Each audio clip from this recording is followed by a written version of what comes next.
ngeke kubonakala amaphephayo. Hayi mina nje yabona sengaziqulu ngelabafana lezi imoto. Hayi noma ngicela wagijima ngeRand Rover lapha kuthiwa Land Rover intsha kade isekeni udayise lo Mjaheni.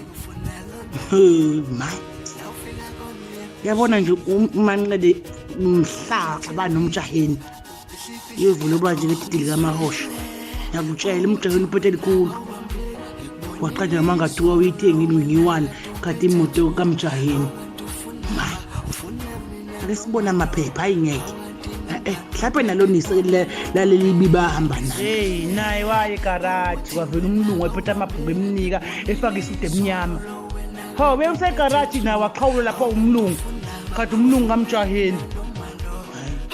Mthandeni libibe lingasali beliyaphi libibe yothenga imoto. Futhi leli bibi lasumlungu. Hayi amaphepha ngikhombisa mina sibone lapho kusayinwe khona.